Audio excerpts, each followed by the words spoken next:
What's going on, people? Welcome to Throw Down Your Questions, episode 186. I am your host, Tony Polanco, and today I'm joined by Emilio Lopez. It is time for some questions. Chris Seeley. Hey, what's up, everyone? Carlos Romero.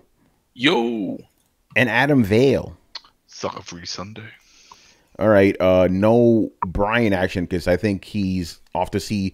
Okay, but this is what happened. Brian built a time machine and he's going back to the royal wedding. That's how dedicated this man is, you know. And Brett is watching Deadpool for the 50th time, I think. Who knows? He might as well just start sending Ryan Reynolds money. Yeah, just send him money directly. Mailing him money. Yeah, I'm not gonna get into it, but I'm like, I saw the movie once. I'm kind of good. I don't really need to see it again, you know. Yeah, I'm good. I don't need to see it any more than I already saw. Yeah, it's like I got the gist of it. You know, they got Deadpool. He's got guns. He shoots people. I get the story. Yo, but he got guns. he got guns, man. All right, so a couple things here. I'm just gonna say this at the top of the show. I'm gonna say it again at the end of the show. So there will not be a Throw Down Your Questions next Sunday, which is June 10th. Because that's before E3. Actually, that's kind of during E3 nowadays. Really think about it. So no show that time, but we will have two podcasts that day. But anyway, that show, episode 187, will return on June 17th. So wait until E3 is over to leave us questions in the comment section of this episode, which is 186. So just hold off until E3 is over. Then you can ask us questions. We want E3 questions for that specific episode. And then after that, the Monday after that, which is literally the next day, we're going to have an AMA episode, which is Ask Me Anything on Monday night, you know, just to even out the numbers and stuff. So make sure you join us for that too. And we're going to do that one live. Like we're doing this live too. You'll be able to ask questions live. Yeah, because we're that one specifically for the people who are watching us live. So, you know, join us for that. And also, since you're here, let me pop up this nice graphic. Whoa, God. Look at that. All right, we got graphics, man. Okay, so here's your full E3 schedule. And right now we're doing the first one of these, man. The Throw Down Your Questions Pre-E3 special, baby. It's going to be crazy. So this Wednesday, we're going to be doing Throwdown episode 187. We're going to have Robert Workman and David Guiltyman on from the ARG podcast, or ARG. I don't know how to say the name of their podcast. I think it's ARG. I'd say ARG. Like pirates, right? ARG. ARG. You know, and then on Saturday, we got EA Play, right? We're going to do a live reaction. Sunday, we got Xbox E3 briefing and Bethesda briefing. Monday, we got Ubisoft and PlayStation. Tuesday, we got Nintendo. And Thursday, you know, next Thursday, we got episode 188, the post E3 analysis show. And then we'll be back with that episode I just told you about for Throw Down Your Questions. So it's gonna be crazy, man. It's crazy. I like you, but you're crazy. All right, where the heads at, man? Oh shit, we already got heads in the house. What's going on, people? All right, people? Without further ado, let's get into it, man. People. Hey, people. All right, first up here is the X Skull.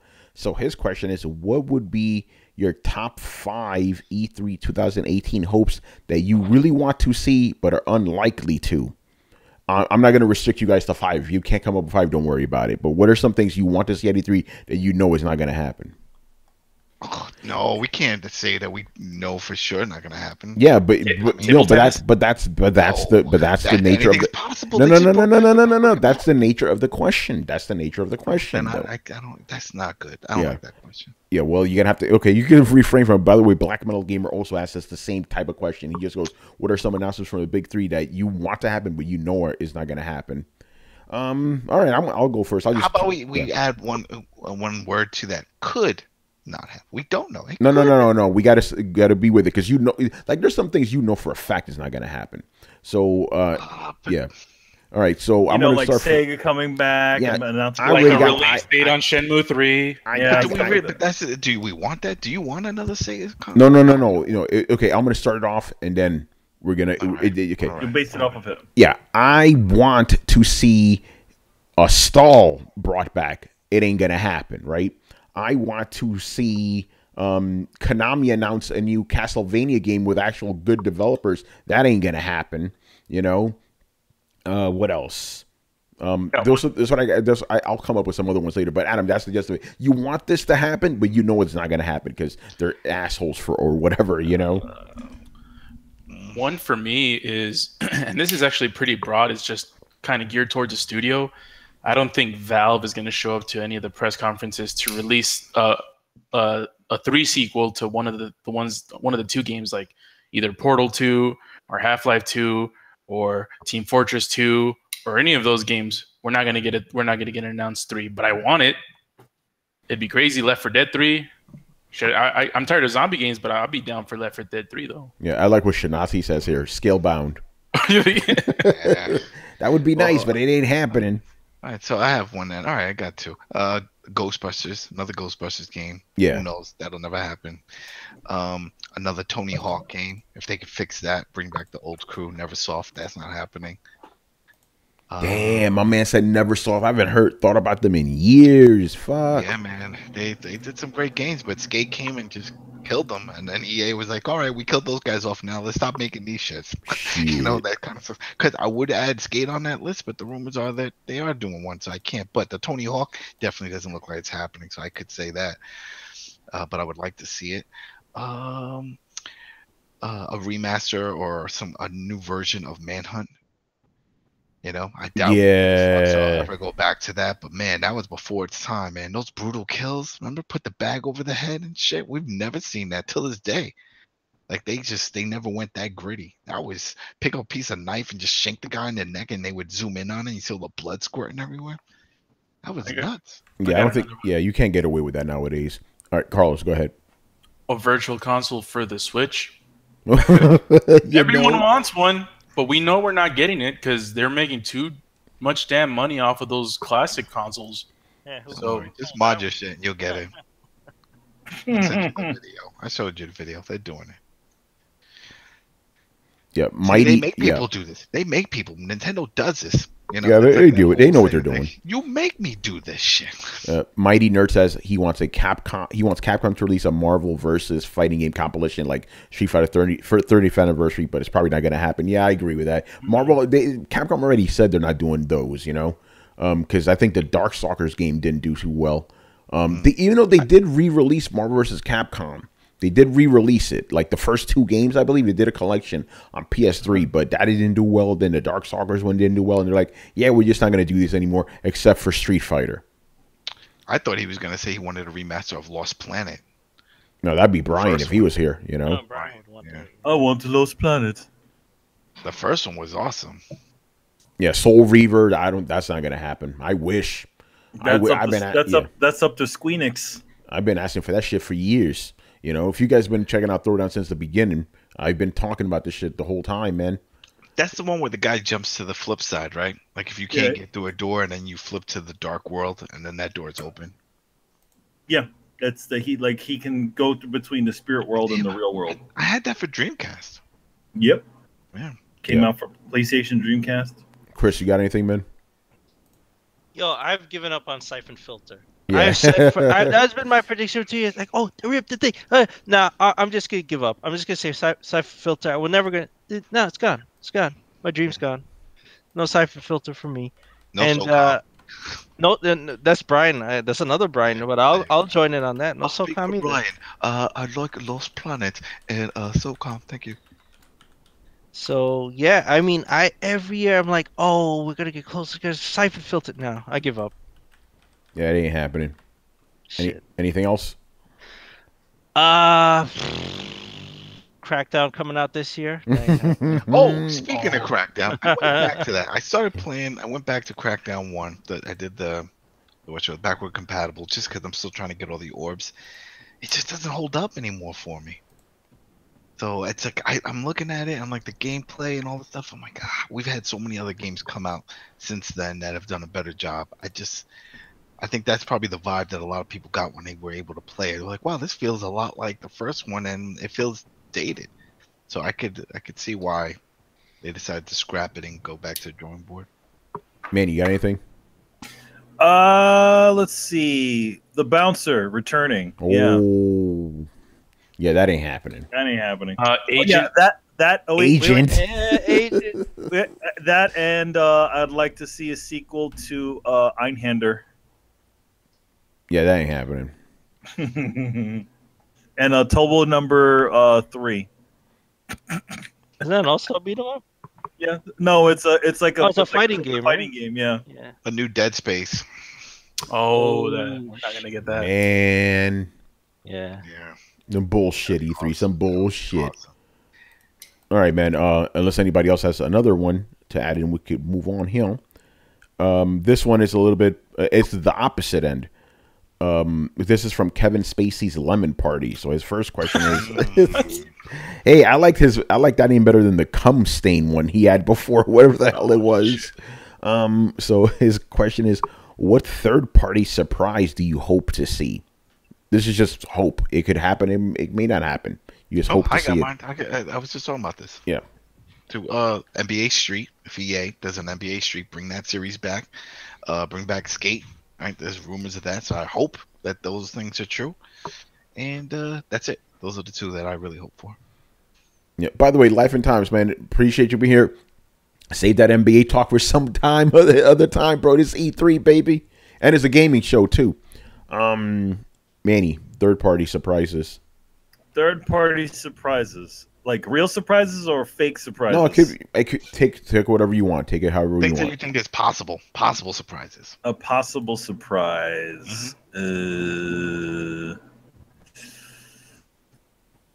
But yeah, I don't know. How about Death Stranding actually coming out this year? Like living up to what he said that the game is done. Oh, I don't know. Oh, but that. So it says third party. Does that That's include third party. Yeah, that doesn't count. That's first party. That's the first party? party. Yeah. What? Really? It's first party? Yeah. Yeah, it's being funded by Sony. Yeah, Sony. it is. Yep. Oh, I thought he was doing it. He is doing it for He is, Sony. I mean, they basically gave him a series. He has the Japanese equivalent of Santa Monica, but it's still Sony. You know, Oh. do it that way.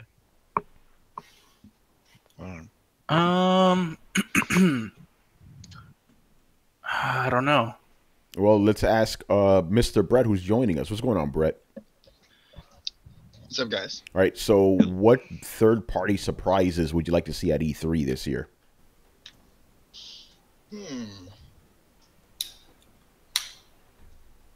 This is a tough one, isn't it? Again, I'm something from Bethesda, but we already kind of know what they're doing, and they kind of again everything's leaked, so that's what makes this question difficult. Did they already leak Doom 2? No. So that could be one. I'm pretty sure they might. I'd be There- down for There'd that. probably be a sequel to Doom. Yeah. Yeah, that'd be great. Game was fantastic. Yeah, but would that be a surprise though? Because we know that's coming eventually. No, it's not you a know? surprise. Like a surprise would be like Manny's Einhander. Yeah. Like, Highlander coming out of nowhere. Barry Burns says he wants Erdgeist versus Power Stone. That's interesting. Yeah, a new Power Whoa. Stone game. Power Stone. There you go. Yeah, there you go. From Capcom, You could have sure. put that on the other question. That's never happening. Yeah, that ain't happening. That could never. Here's a surprise because Sega's focused on like 4 IPs right now. It's the Sonic up out the wazoo and stop the time. Skies of Arcadia 2, damn it. Ooh, I like Bring that. that back. I like that. Shanowski, what are you talking about? We know exactly what 76 is. Brett laid it all down on Thursday. He knows exactly what the game is. Yeah, we talked about it.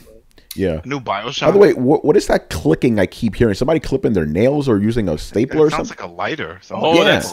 that's me. That it's like one of those adapters, like a USB adapter. Okay, are you adapting something, right? Because I've been hearing that shit since the beginning of the show. No, I've just been filling that. Busy I'll stop. hands, busy hands.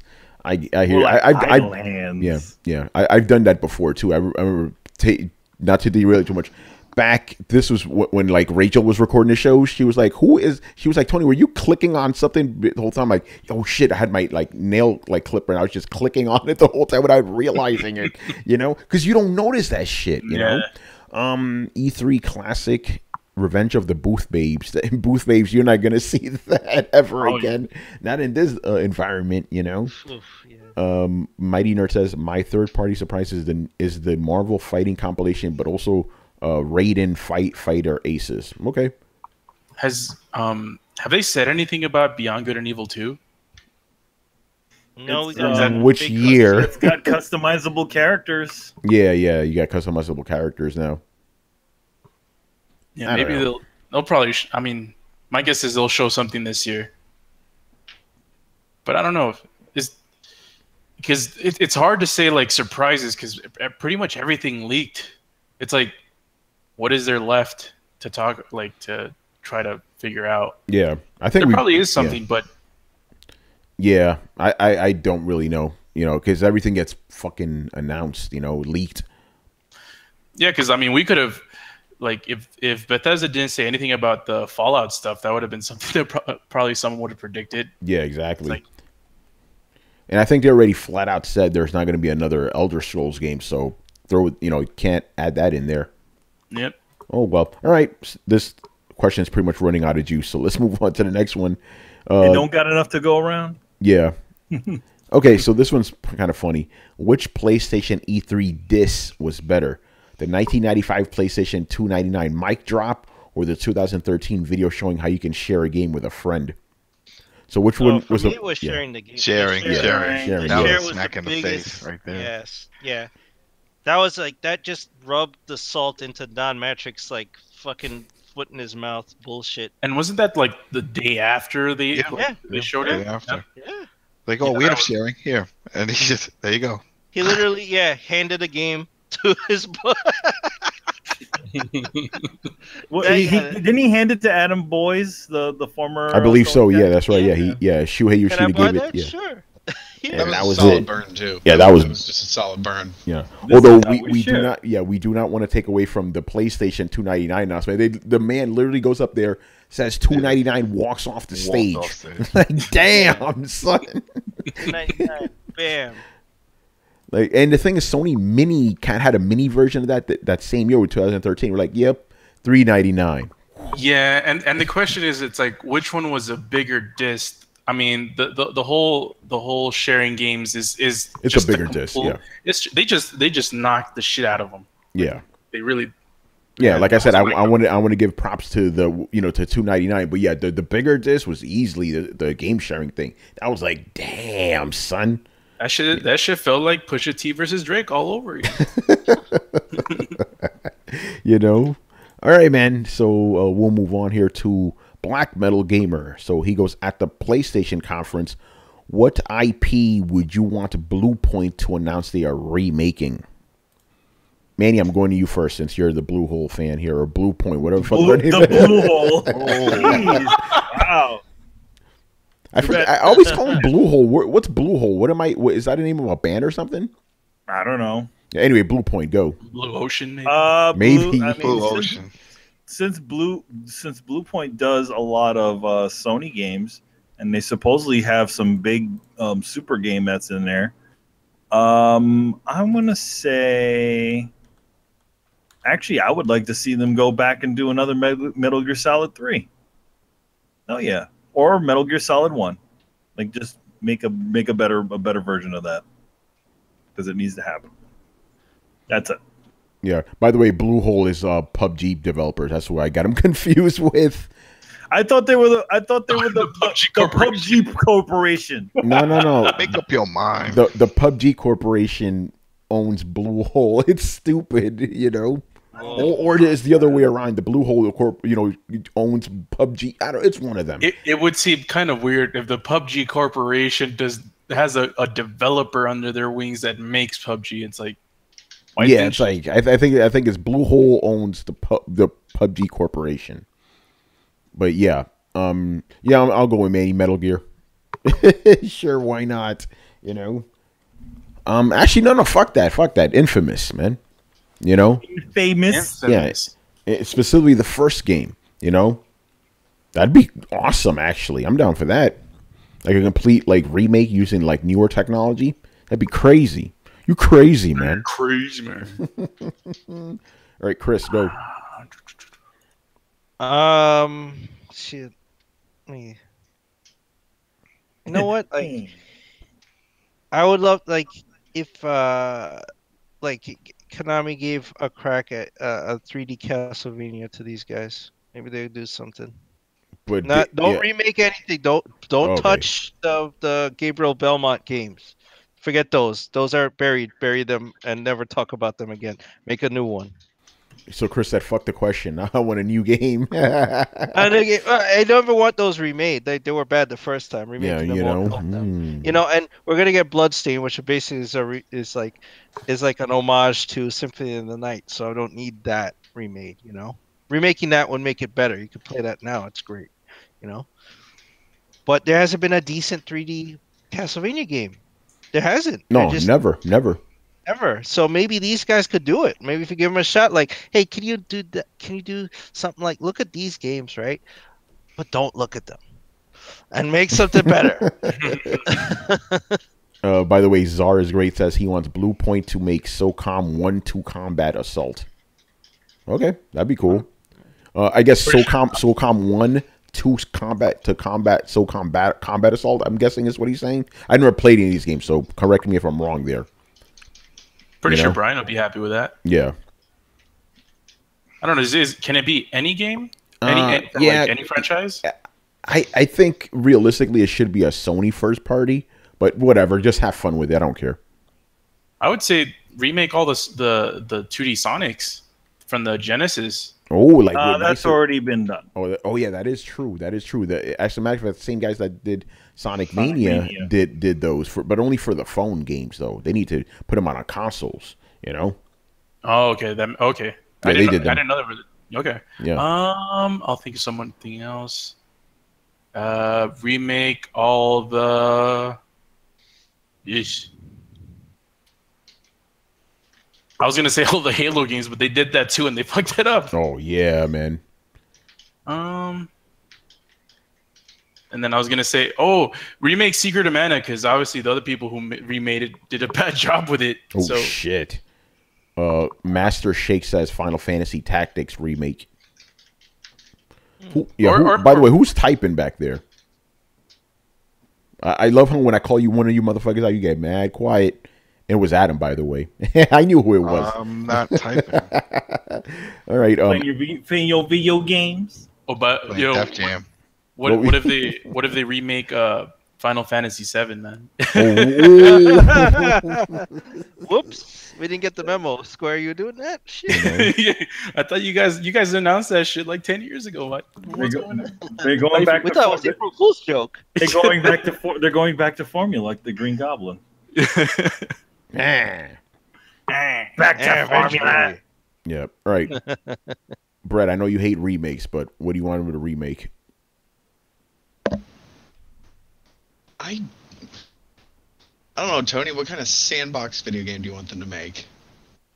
Remake, not make, No, I know. That's just like saying, like, hey, Tony, what kind of sandbox MMORPG survival game do you want? It's like, I don't. How about Fallout like 3? remakes? How about Fallout 3? I would like that also. Dude, even the problem with any of those games is they gain new stuff, but the core game gets a little more shallow with every game. Like, I'd love to see them remake Morrowind, but I know that the Morrowind I would get would be 40% of the Morrowind that I had back then. It'd be a hell of a lot prettier, but half the mechanics would be stripped out. How do you know that, though? If they did a remake, it would just be cosmetic. The gameplay would still basically be the same, just a little bit smoother, you know? Like, for example, when they because this is Blue Point, they've never drastically altered their remakes outside of visuals. The core gameplay is the same, just a little bit smoother, you know? Brett, what if they remade Fallout 3 and New Vegas, and it's like this huge sandbox where the whole Fallout 3 world is in one place, and then you can drive all the way to New Vegas? Damn it, you lost me at drive. Okay, what if you can teleport? Sail there? You can teleport there. You can That's sail even there. worse. Take the Brotherhood airship. You take the Brotherhood airship. Take the alien spaceship, man. See, no, Chris knows what we're talking about. I'm just not huge on remakes other than... Yeah, that's why I knew it was kind of like weird to ask you this. You don't like remakes, period, you know? I mean, I do, but I think most of the ones that I've really wanted are either done, about to be done, or have been horribly mangled and I no longer want them to be done. I guess I'm just a cynic on this one. Yeah. All right. Adam, you go. Def Jam Def Jam Fight for New York, Def Jam Vendetta, bring back Akai, that studio that did the fight engine on that, and bring that series back. It's never gonna happen. Yeah, Blue Point. All right, hey, what's going on, show? I appreciate the super chat, brother.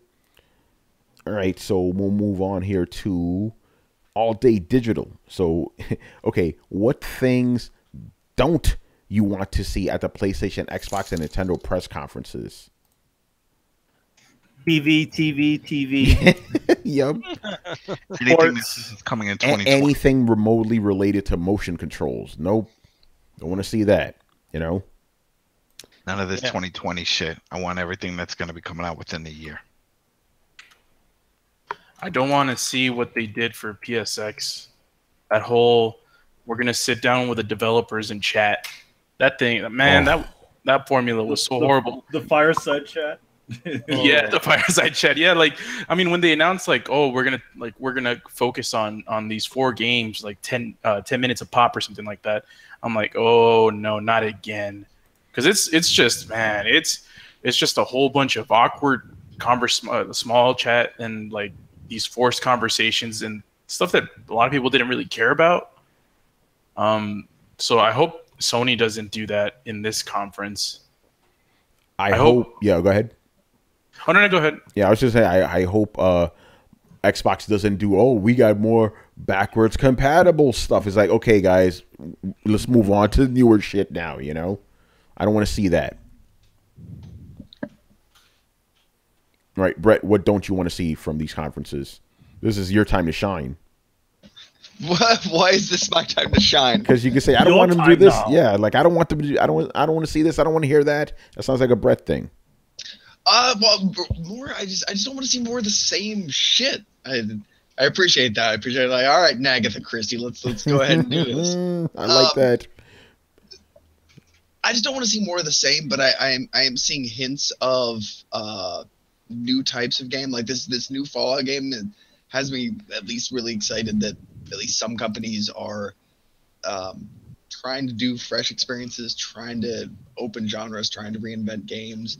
The kind of shit I don't want to see exactly is from, and I maybe, I haven't heard anything new about this game, but whatever this battle pirate ship fucking game that Ubisoft is coming out with is pretty much the holy grail of what I don't want to see. Shallow, how to say it, shallow Overwatch style gameplay. Like everything has to be distilled down into a fucking MOBA or randomly for no reason a multiplayer experience.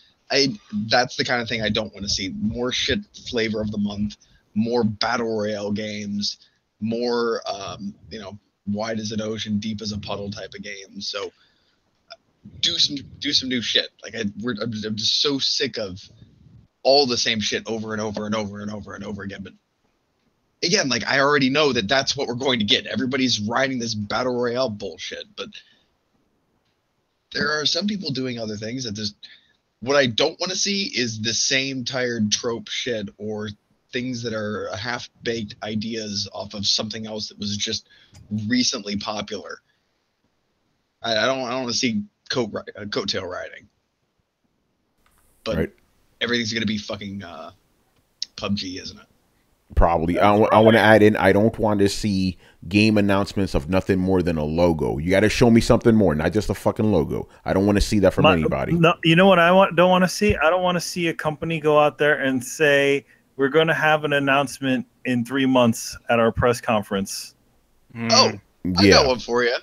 I don't want to see another confusing trailer with Norman Reedus that doesn't explain a goddamn thing about a video game that I have no idea when it's ever going to come out if it is.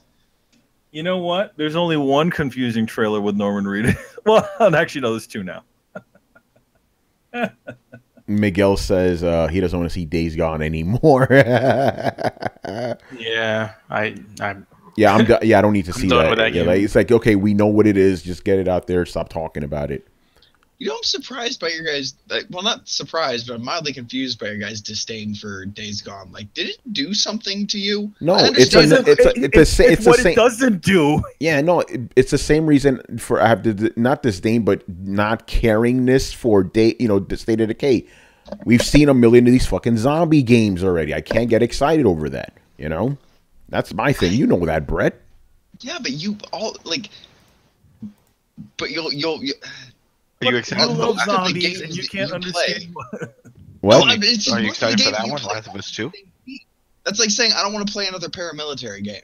Like, yeah, I don't like those either. I understand. I don't like those either, dude. It's like, okay, yeah, and here's another military shooting game. Here we go. It's like, all right, whatever, Dude, you know? Like, pretty much everyone was rolling their eyes to the whole Battlefield and Call of Duty stuff, other than Adam. Yeah, pretty much. Adam's the only one that liked that stuff, you know?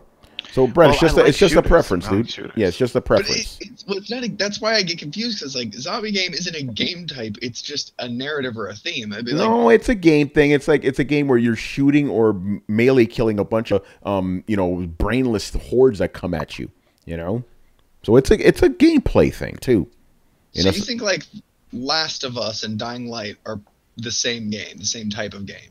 Yes, they are because you're killing. Seriously? Yeah, they What are. is it? What's Narratively, narrative-driven game? No. Narratively, they're different, but gameplay wise, kind of. I'll give you They this. were completely different gameplay wise. One was no. When you had to one was avoid them. basically Uncharted. Yeah. The Last of Us was basically Uncharted. What? No, it wasn't. What are you No, it talking about? wasn't. Dying You Light know- is more like Uncharted, if anything. What are you talking about? Like, I'll give you this. Like, the thing is, like, okay, I understand. Like, Last of Us is slower pace. Dying Light is like frantic, running. But at the end of the day, it's zombie I'm not even shit. talking about that. I'm You talking know? about like what The Last of Us and Uncharted are both third-person, narrative-driven, single-player adventure games that run you through corridors of enemies and bottleneck you into little set-piece scenes. Like, it is literally the exact same game, except one is zombie-themed and the other one has guns. The only difference is the fucking story and the enemy type, the way that they tell it. Again, third person, shooter melee, like it's the exact same thing. Whereas Dying Light is an open world game with time mechanics and the need to scavenge and craft. Like the two could not be further apart. And that's why the people conflagrate them because they have zombies in them. Like you literally want to say that two games that are worlds apart in the way that they play are closer together than two games made by the same company that are essentially just a reskinning of the same engine with a new story. Like, Yeah, I don't know. I think you're reaching a little bit there, bro. Every Unreal Engine 3 or Unreal 3 engine is like a reskinning of that engine. So Yeah. it's so like, dude, like, I don't see The Last of Us being any further from Uncharted than Blood Dragon was from Far Cry. Like, yes, they are different games, but they're pretty much built the same way out of the same stuff. No, I see what you're But saying, they- but the thing they is, play different. they play like when I play an Uncharted game, I don't think when I was playing The Last of Us, the last thing I fucking thought of was Uncharted. It is completely different. The feel, the gameplay, very, very different. Whereas Dying Light is like, oh shit, there's a bunch of fucking monsters behind me. I gotta either run or kill them. It's, you know what I'm saying? It has that. They both give me that same kind of feel. You know, Uncharted it doesn't give me a feel. I feel like a fucking badass when I'm playing Uncharted. I'm taking out all these motherfuckers. And The Last of Us, you feel very helpless. You know? Yep, you can die at any time. Like those clickers, as long as they touch you, you're dead. Not only that, but your ammunition is like really scarce, and the enemies take like less shots than Uncharted. Uncharted like has like that sand people issue where you just load clips upon clips upon clips on things until you kill them.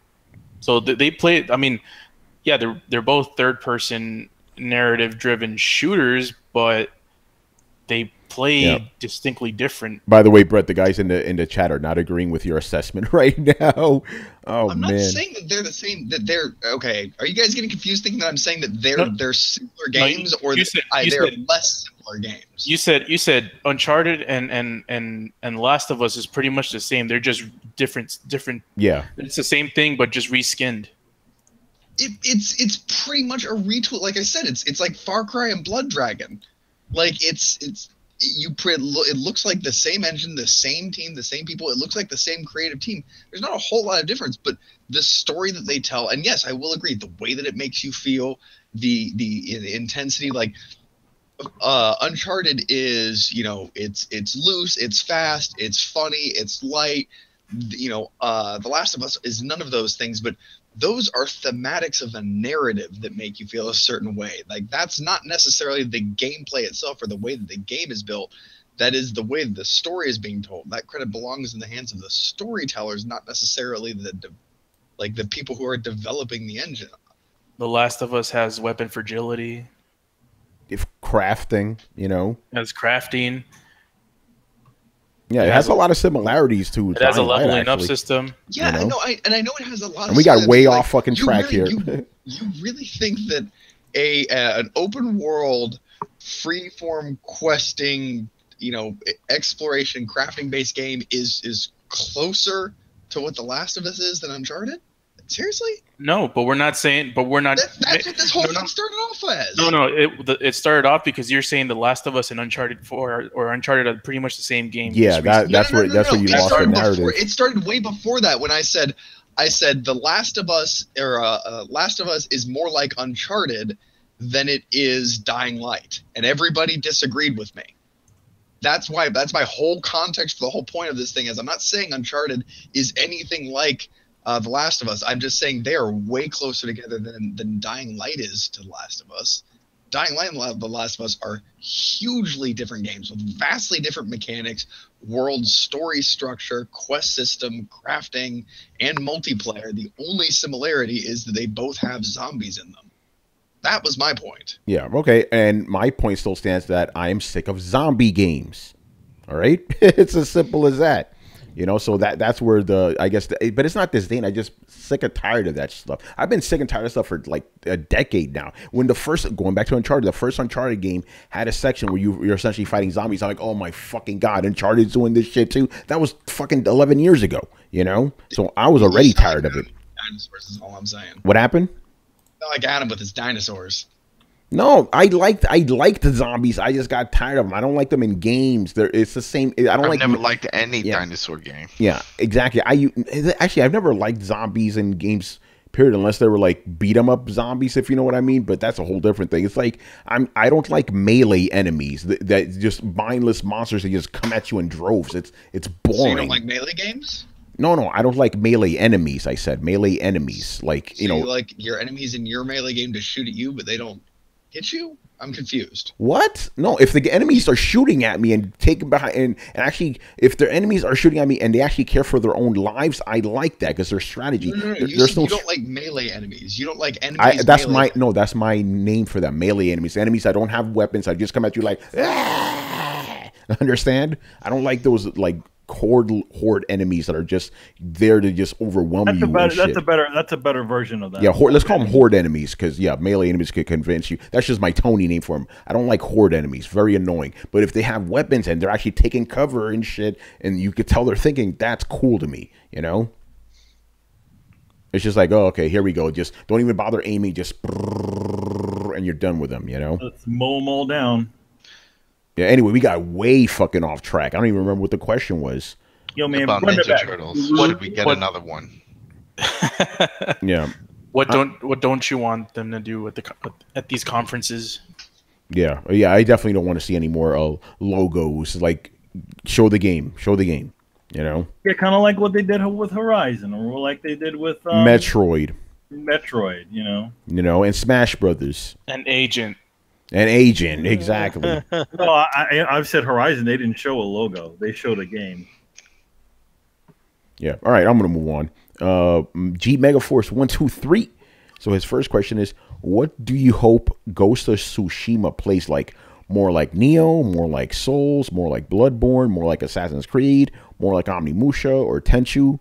The trailer we have seen to suggest that the player character turns into a bit of an assassin ninja, plus the game has ghosts in it. We also see the player character begin as a samurai and wearing samurai attire, so perhaps we'll be able to choose play styles. All right, so what do you want this game to play like? I'm guessing he's talking about the combat specifically. Probably definitely the combat. I know, judging by the company that's making it, it probably won't be like a sort of melee sort of game.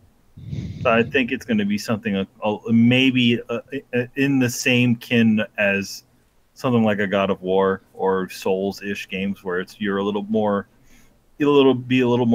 strategic about the way you fight things. as opposed to just wailing on everything. Yeah. Until they die.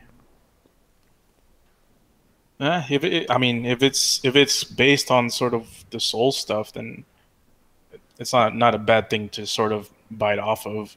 No. Or Neo too. Like it could do something like what Neo did, which is pretty similar too. So yeah, all of those are fine for me. All right, in the chat, Paul says Tenchu. Miguel says Tenchu or The Witcher. Do we share? The Witcher. Oh, you mean that kind of like Batman thing that they use in that one? Michael says he wants to play a Souls game. I would want it to be like Souls. I mean, that's the big hope.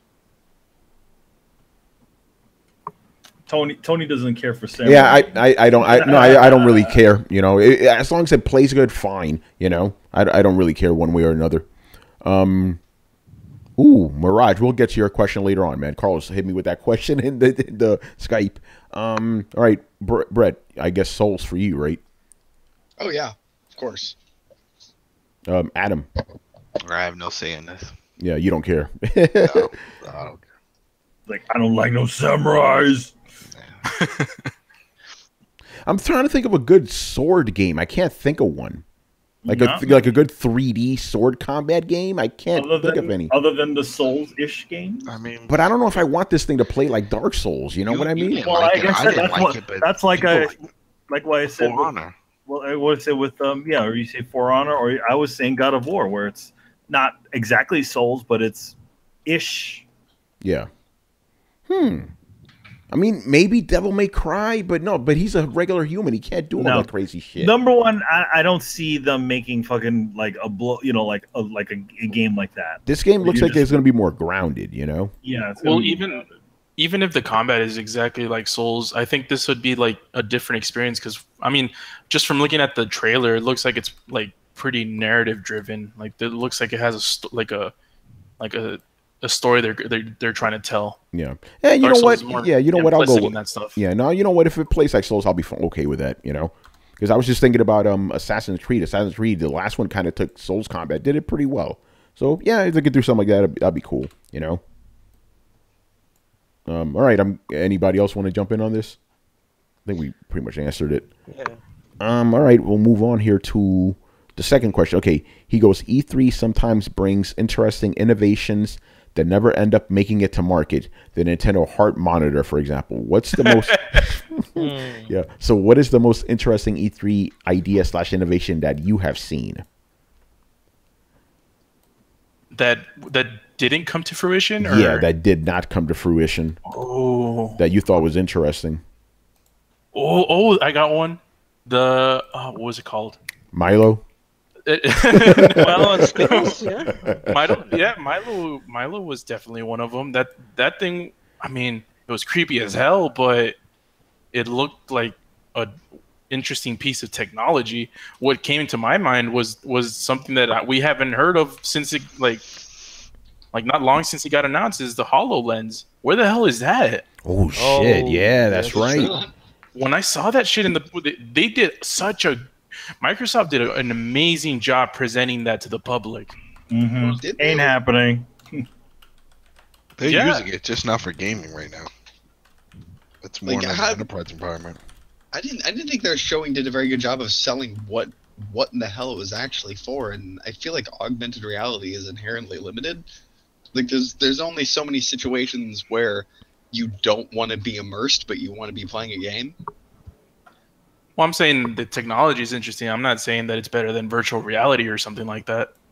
Oh no, the technology is really interesting. I think they just realized that there's not a whole lot of market application for it all by itself. So they're just kind of like, well, shit. I mean, it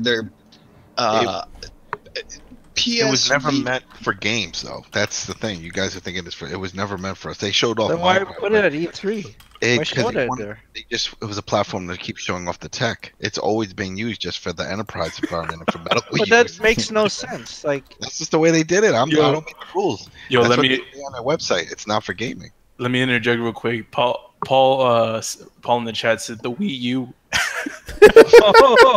Oh, damn. That's a good one. Oh man, Barry says VR. Oh, damn. What about 3D, man? Bring that shit back, you know? Oh man. I feel VR is gonna go that way, where it's gonna disappear for a while, have to fix itself up, come back.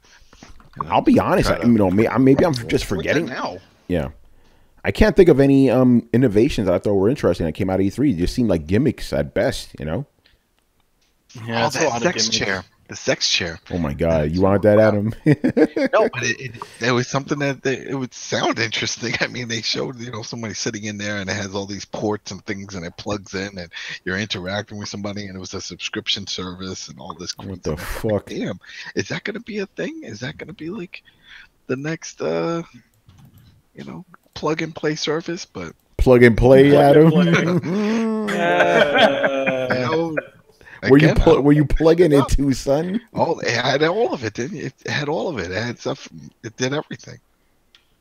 I think it was like a few $1,000s. They said it was going to come out and never came out. Yeah, I think it's right. I mean, let me ask this: what's the last big revolutionary thing, even outside of E3, in gaming? Like, gaming isn't really. There's the things that we call revolutionary in gaming are not really. Yeah, because That gaming is controller just for the disabled people. Wow. I got another one. Uh-oh. I got another one. The cloud. Oh god. We haven't heard shit. Cloud. The cloud is everywhere. Battle rages on and on. I could see Microsoft talking and really hyping up that new controller for people with disabilities and showing new games working with that new controller. That could be seen as innovative, because there's a lot of people that just can't play games and they're like, holy shit, they made something that I can use now. So I could see that. Mirage Leonardo says Pokemon Go. Oh damn. What's with that ball? What does it do? What ball? Pokeball. What Pokeball? Because I mean, It's just Isn't like it the a monitor? Pokemon Yeah. because they're like, This oh yeah, Poké you Walker, can imitate throwing him. Like, at what, the TV or your Switch? Why would you do that? Like, Yo, Paul says Crackdown 3. Damn. You have to write the cloud, the destructible environments. That's crazy. Anybody else in the panel have any other answers for this? Innovations at E3? Again, I am drawing a blank. Yeah. Labo. Labo. That was at even E3. No, but it was so impactful. It went back in time to E3, man. Robbie Robo, the one from NES. Remember that? No, he wasn't at E3. That was CES. CES, man. I thought he was gonna be my best friend. It just never happened. then he made you play Gyromite, and you're like, oh. Yeah. While he's opening up the doors for me, we're gonna play everything together. And he's like, cannot compute, can't play. Now we know why Adam doesn't like robots, man. Robbie fucked it up, I like robots. I don't like dinosaurs. All right, let's move on here to Swedish Gamer Dad. So his first question is E3 still the powerhouse trade show it once was? No, because it's not a trade show anymore. It's not a trade show anymore. It is now a partial consumer show. Yep. Yeah. It's just a weekend party for gaming now. Because everyone's outside of the box and they're doing their own thing. It reminds me of like what happens with WrestleMania. It's like all the other promotions all flock to that area for WrestleMania, but they're not actually at WrestleMania. They're in the area. They're doing other things on other days. They just know that the like-minded people are going to be in that area. So they're like, hey, come to this, do that. Same shit. Everybody has their own events outside of E3. Yeah, I mean, we've talked about this before. You already know my stance. I don't think E3 is as important, but it still is important because it is still the biggest gaming show in America, right? But it just doesn't have the same impact because before, back in the day, that was the only thing in the entire world. Right now, we have gaming conventions everywhere. We have a ton of them in America, but it is still the biggest one in America, and it is the place where most developers try to get their shit together for that one event at least. So it's important in that sense, but it's not important in the sense of like breaking news because look at this. For this year alone, everything's gotten fucking leaked already. So yeah. You know what's funny? The biggest one in the world is Gamescom in Jersey. In Jersey, shit, let's go. Yeah, I was going to say Jersey. In Germany, but the thing is that they never really have any breaking news. No, they don't. Tons of people still go to that shit. Yeah. Yeah, the impact of E3 is definitely diminished, but it's still pretty important, you know. And I think it's mostly because of its, you know, how long it's been around. It's because it's the first one that did something like that, you know. All right, guys, jump in. Come on. We did it. Was it more impactful than E3? Is that what you're asking? No. The question is, do you think E3 still has the same impact it used to? No, absolutely not. I mean, you can have EA go outside next door and rent the space and whatever, and there's other guys doing that. Like, no, it's not. And Sony now has PlayStation Experience. I mean, back in the day, even when Nintendo was able to have Space World, E3 was still the place to reveal stuff, right? Back then, not anymore. That's not even true. Like, there's been game reveals at freaking San Diego Comic-Con. Yeah, that's right. No. So I don't think it has the same gravitas anymore. No, definitely. You could just reveal your games on the internet too, you know?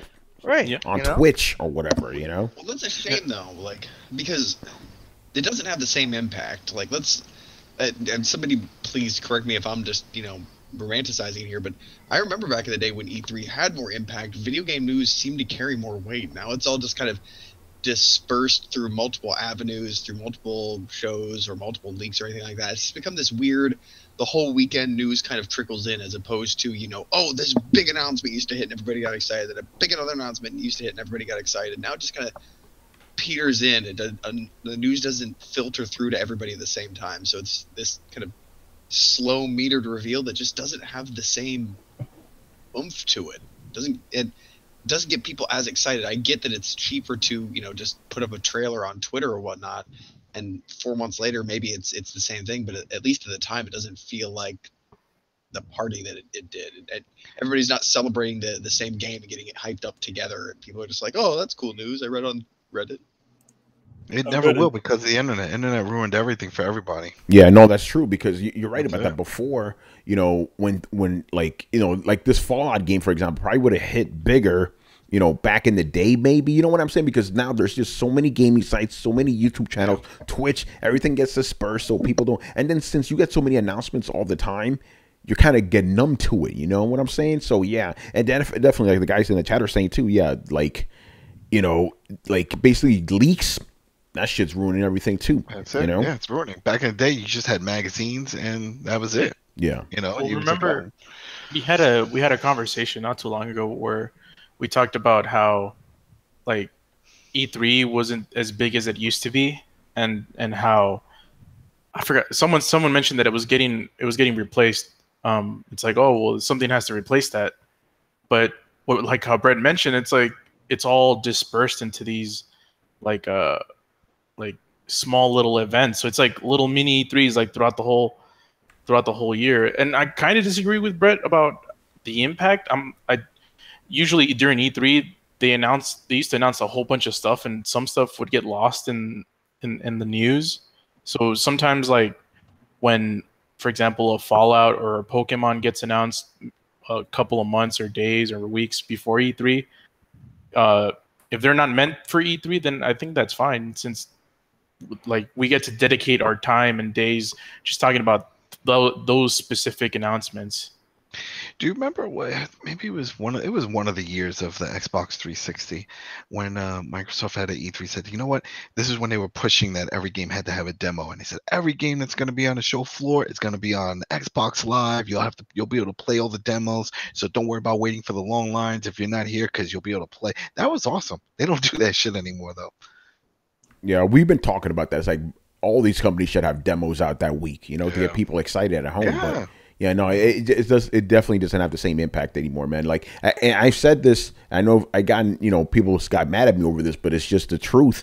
If you remove E3 from the equation, it doesn't really hurt anything, because it's something will take up its place instantly, you know? Well, all the big ones do their own shows anyway. Yeah, that's what I'm saying, you know? That's it. There's no point. And they already have the following, and the internet's out there, so it's like, hey, we can spread the word. We don't need you to be the focal point. We could be the focal point. Master Shake says E3 2015 and E3 2016 were insane and felt incredibly impactful. Really? We were there. Me and Manny and Chris were there. They were good, you know, but it wasn't like crazy, you know? Yeah, there was exciting news, but that's not to say that Sony couldn't have had that kind of conference on their own, right? They do that. What if they just saved all that shit for December? Yeah, they could have done that, you know? Like I know what you're talking about. That 2015 we had like a ton of reveals at the PlayStation thing. Yeah, but again, you're confusing the content with the show. Yes, if people held back that content and revealed it themselves, it'd still have that impact. But when we E3, it's from Sony or Microsoft or someone else. Yeah, no, well said. It would still have the same impact. Like the impact of it doesn't get raised up just because it's at E3. Yeah. Yeah, great point there. All right, so let's move on here to the next question. How would you change the E3 formula to make it more accessible / better for gamers and for the developers and publishers? Very interesting question. I don't exactly know how to answer this one. So I guess how would you make E3 better overall for everybody? Like, what would you do to change it? Make it a trade show again. Yeah. Yeah, that'd be great, I like that answer, Actually, Chris, you just gave me an idea. Make it a trade show so the press guys get to do work, but release demos for everybody so the fans get some fun during that week, Absolutely. There you guys go. who run E3 should be catering to the developers to get demos so that you can have the interaction without it's like the press needs to do their work. You can't just open up the floodgates because like money is great. You can have both. You can cut deals to get demos and stuff. In the meantime, you have the trade show press access so the press can do their job and at the same time. So everybody wins in that case. Also, like, okay, so you have VR, do some VR stuff. Be like, have a virtual tour of the show, or put a stupid camera in one of the main seats at each of the big 3 shows and be like, put on your VR headset, so you're sitting there, Shit. That'd be cool. That's a good idea. Here's my question. If you guys think that E3 as a show is kind of become irrelevant because you could just release a trailer on Twitch or Twitter or YouTube or whatever and get the same kind of, impact, then why do we even need journalists at E3?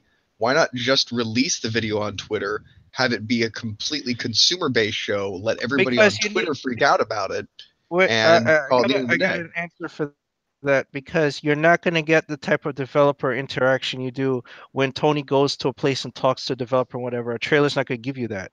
Only a press person who's going to talk to developers and ask deeper questions about the content are you going to get. You're not going to get that from a trailer. Oh, God. Chris, you know what they could do, though? Hold on. Let me get, you know what they could do? They could have Jeff Keighley in there asking these questions in the fucking trailer. While he's eating Doritos? Yeah. He's like, hey, guys. I'm just saying that's how they could do it. It's like, hey, you want a professional perspective? Here's Jeff Keighley talking to these guys, No, I want a real perspective. Yes. I don't want that perspective, because that perspective is sponsored by some motherfucker. But this is what I'm confused about. Like, either people want a professional perspective, in which case E3 is justified and necessary as a place to, come together and get those professional opinions, or it doesn't matter, like you guys have said before, and therefore it doesn't matter if journalists are let in because people don't care about professional opinions. All they care about is trailers. No, but you're painting everybody with a broad brush. There's people, there's casuals who don't care about E3, who don't even know it exists. So they'll need a trailer, go, oh, that looks interesting, right? They need to be spoon-fed that info. There's guys who are watching this show now who are like hungry for info and they want to know everything. They'll follow that stuff, right? So that's the thing. And not every gamer is going to pursue that information. But doesn't that argue against your guys' argument of that E3 is irrelevant then, because there are people... Okay, hold on, Brett. Why are we saying E3 is irrelevant? You guys have said that before. No, I don't know I'm why asking. What do you mean? We just said it today. One of the reasons we said E3 is irrelevant is because there's a million other shows out there that are doing the same thing E3 is doing. Understand? So we've never said that you shouldn't have events. We never said those are I'm not saying that important. either. I'm saying if you feel E3 is irrelevant, then why is it so important that journalists get preferential treatments? You say E3 is irrelevant. All right, because... let's stop right there. We never said E3 is irrelevant. We're saying it's not as relevant as it used to be. It is still an important show, and I said this. It is still an important show, just not as important. So let's get the irrelevant part out of there because we never said that. That's where I was mistaken. Yeah. Let's get that out of there. We never said that. We're just saying it doesn't have the same impact. And if you got rid of E3, somebody else would just take its place doing the same thing. So E3 itself is important in the sense of it's the biggest game show in America. But if you were to move E3, there's a bunch of other places you go to get your gaming show like fix. You know what I'm saying? But yeah. So we've been in complete agreement on this the whole time. I thought we were at odds on that end. I thought we were at odds on it too, but I think we're all agreed. It's like I don't think any sane person is going to sit here and say E3 has the exact same impact today that it did 10 years ago. It doesn't. No, it doesn't. You know? No. But it still has an impact. It's still important. It's just not as important. Yes, it was the place to get all that info. Yeah, I mean, 10 years, 50 is like in the 90s when you started booth babes and all this shit. You didn't have internet. You had AOL groups. Like, you didn't have Reddit or anything. So E3 is where you got all that deep news, man. Yeah. You know? This is what I said before. I said Gamescom back in the day used to be Europe's answer to E3. Now E3 is our answer to Gamescom. It shows you how like E3's influence has diminished because they're trying to be like everything else, but they're still important because they're still the biggest show in America. You know?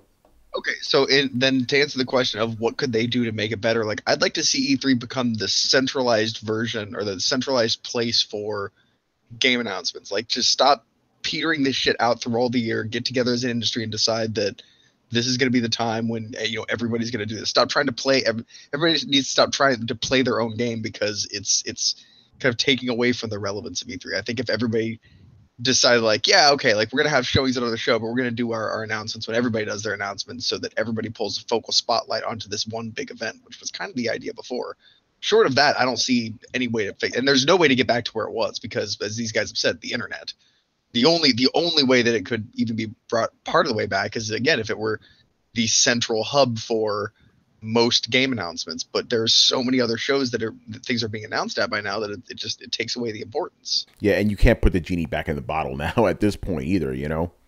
So, I mean, you kind of might be able to because that was the idea in the beginning when they were trying to get a bunch of press coverage. It wasn't a bad idea to get together and say, look, if we all get together and throw this big party, this party itself, by the fact that 300 of us are here, is going to get more press coverage than any of us could get by ourselves. So we'll throw this big party. We'll all make our announcements at this time. It'll bring in all of these reporters, and then each of us has a chance of sharing, a smaller slice of this much bigger spotlight. But ever since then, everybody's become so competitive. They're like, no, I would rather have the entire spotlight of a much smaller spotlight. And that, I think, is the problem. You could still get a lot of big game companies together and being like, you know what, we'd really like to focus on the importance of E3, so we're going to save some of our announcements until then. And if by a bunch of people doing that, then the next E3, a bunch of people would be foaming at the mouth. I don't think. I mean, and this is just selfishly, I guess. I wouldn't want E3 to monopolize gaming announcements. I like the fact that we have PSX at the end of the year. We have Gamescom, we have the Tokyo Game Show, we have like all these other avenues where, and obviously those Nintendo Directs and the random like Bethesda Fallout announcements. Like I like those kinds of things kind of trickled out throughout the year because it gives us stuff to talk about throughout the year.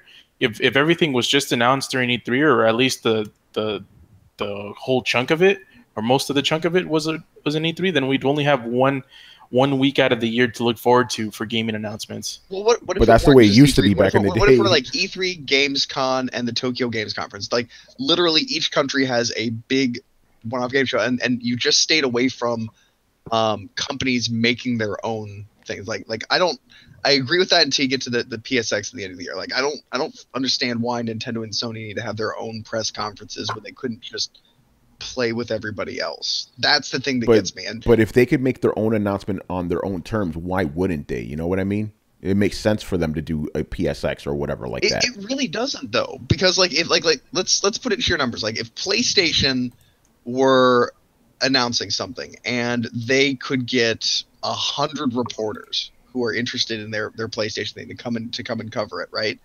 If they went to a conference that also had Xbox and Nintendo, they might be able to get 200 reporters. Now, granted, 100 of those reporters aren't necessarily interested in Sony news, but if you drop a big enough bombshell, you'll get the attention of all 200 of those. What Sony's doing isn't necessarily better, it's safer.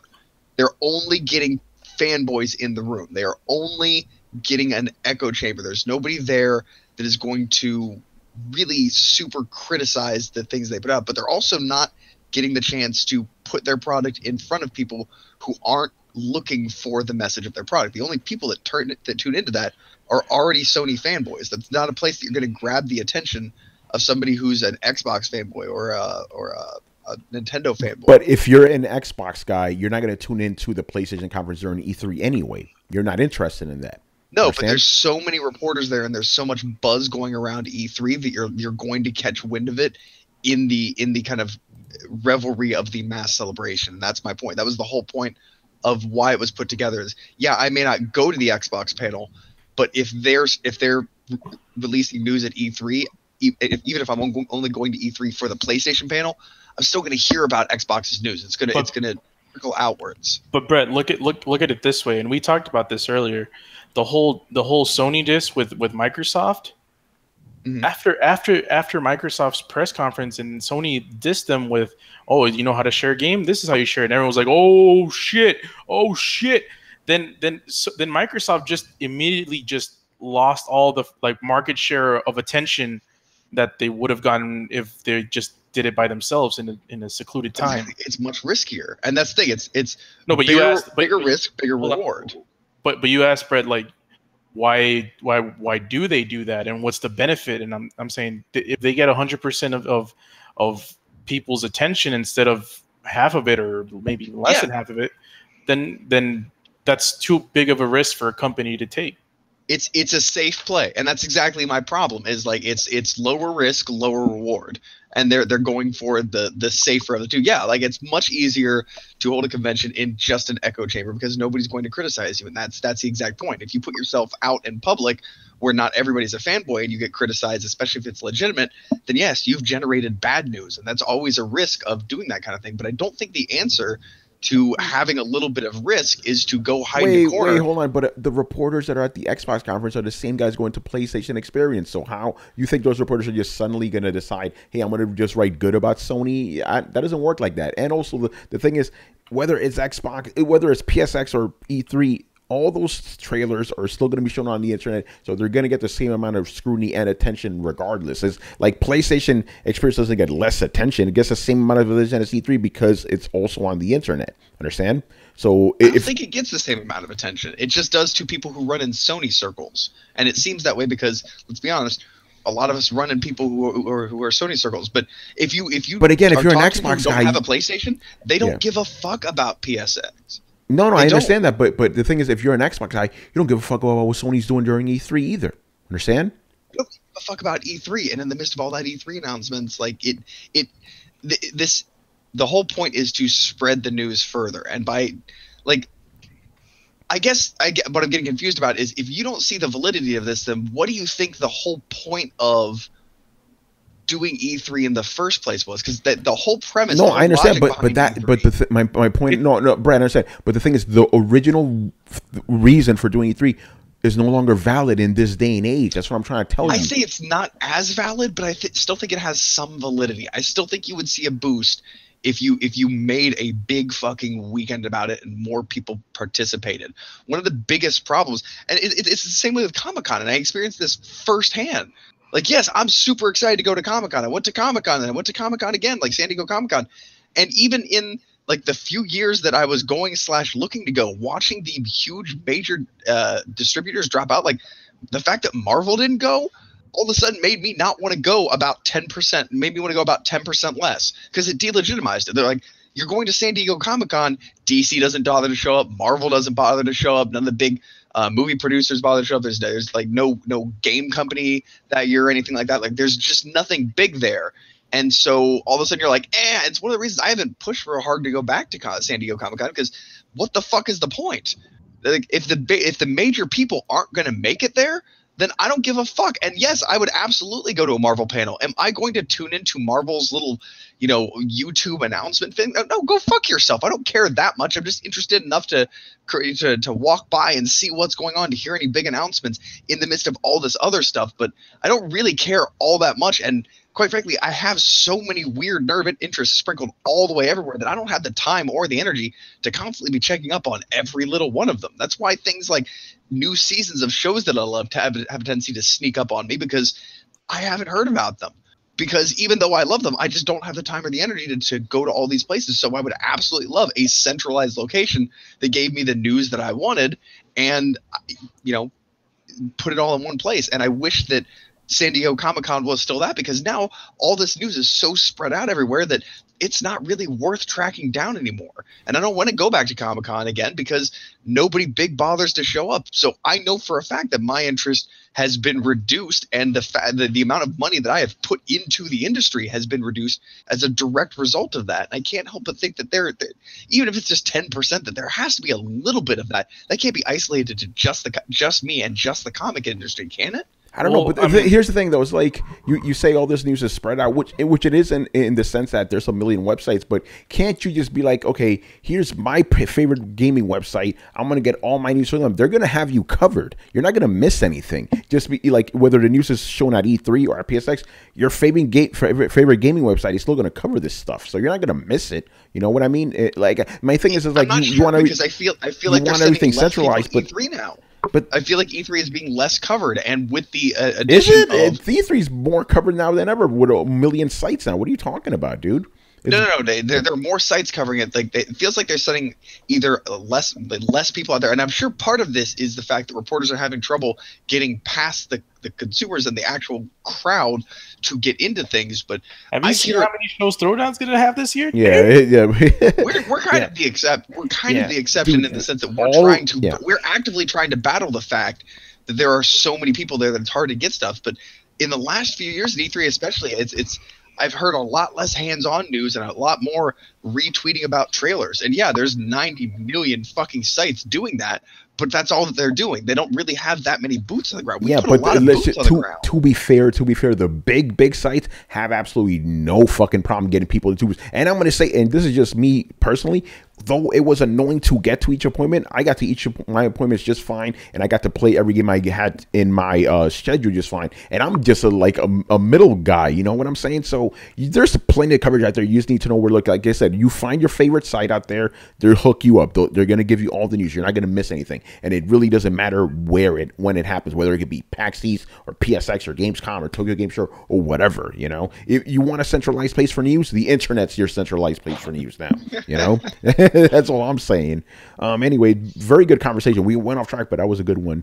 I don't know if we all answered this question though, but whatever. Actually, Adam, any ideas for how to make E3 better? No. Okay. They're already doing it. Just separate. That's it. Manny, any ideas?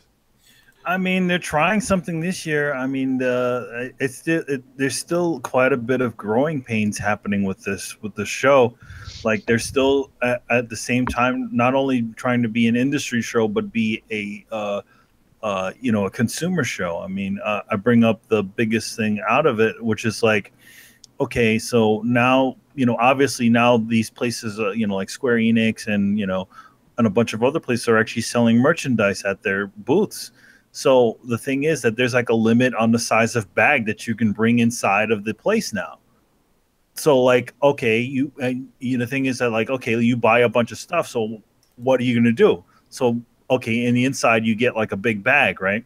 Sometimes they give away these huge bags so people can put all their things in there. But the catch behind that is the fact that once you get that bag and you leave the damn place, you can't come back in with that same bag that you just got inside, because it's larger than the allowed size of bag that you can bring in. So what you have to do after that is you literally have to go to one of the bag check locations, which costs you $10, and there is no guarantee that they will actually take your bag. So either huff it back to your hotel, drop your shit off, or you're asked out of luck. Ask a friend to hang out with your fucking stuff outside of the goddamn convention. it just doesn't seem like they're doing this the right way.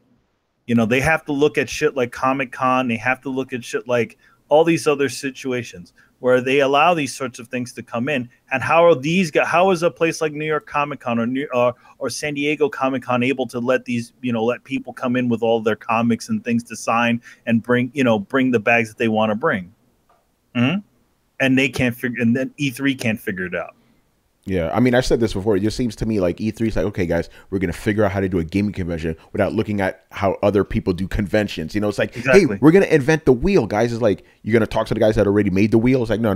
We'll figure this shit out. We're good. We don't need to talk to them. Just talk to the one convention the two conventions that managed to have that shit right. You talk to friggin' Gamescom. You talk to Tokyo Game Show, who's been doing that shit for years. They have that thing down to a fucking science. You can't talk to Reed. Yeah, talk to Reed Pop, and you'll be straight. Yeah, you talk to Reed Pop, who does like 10 PAXs all over the planet. You telling me that you can't figure this shit out? Come on, guys. Yeah, and say what you will about PAX. PAX has run way fucking better than E3. Way fucking better. Everybody gets their shine. Journalists, and gamers all get their time. They're not wasting their time there. Think about it like this. If you're a consumer, you're spending hundreds of dollars on a flight and a hotel for the chance to sit for hours on a fucking line to play a game for 5 minutes. It's fucking bullshit. A PAX doesn't have that problem. You can play a bunch of games, Yeah. It's great, and that also helps out the smaller, independent journalists and shit. They get to play a bunch of games too. Exactly. Oh my God, Manny! Could you imagine if E3 was the way it is now? Back when we first started, we wouldn't have played shit. We wouldn't have gotten anywhere. Any of the coverage that we did, anything on my E3. Yeah, the first E3 we went to, I covered 12 games. I didn't have a single appointment that year. I just went to every booth and played. Now you can't do that now. It's fucked up. Like for the gamers that are paying all this money and the independent journalist guys, it's fucked up. Anyway, let's move on here to Master Shake. I hope he's still in the room. What's going on, Jack? Move. My man's chilling in the room right now. All right. So, okay. The first question is, what would be the effect of Square Enix showing off something significant about Final Fantasy Remake at E3, such as Aeris art and voice, explaining how the combat will work, etc.? My question is, does anybody even care about this anymore? I. What'd you say, Brett? Not I. Yeah, I know. Brett, you were in. By the way, people, Brett was the most excited for this in the panel. My man's already done. Yeah. I don't care. I don't care. But the thing is, I didn't care originally, so whatever. If I want to play Final Fantasy VII, I could either go play myself or watch Riku play it on the Throwdown channel. Plug. The whole thing is just so badly executed. Be like, hey, everybody, you love chocolate chip cookies. Remember chocolate chip cookies? I was like, yeah, I love chocolate chip cookies. Like, all right, we're going to give you chocolate chip cookies again. We're going to make a big old fresh batch. Except here's the thing. We're not going to use chocolate. We're going to use raisins. We're going to use whole grain oats. We're going to sprinkle some carrots in there for no apparent reason. And we're going to splice it up so we can give you the flour, the baking soda, and the sugar, and then the water. So, have fun. They're like, so wait a minute. This is basically just the ingredients for an oatmeal raisin cookie. They're like, oh, yeah, you love oatmeal raisin cookies, right? No, I don't want fucking Final Fantasy 15 again. I want Final Fantasy 7. The fuck is wrong with you people? Yeah, man. And the other thing is, like, apparently, if you believe the rumors, they actually had to restart the development of this game because the first time they were doing it didn't work right. So they redid the whole shit again. Well, how does it not work right? I don't know. They said something happened wrong in development. They had to stop it and start all over again. It's like, what? Just remake the old graphics. That's it. Exactly. That's my point. It's like, how do you get lost on a game that already has a roadmap? Oh, God. I don't get it.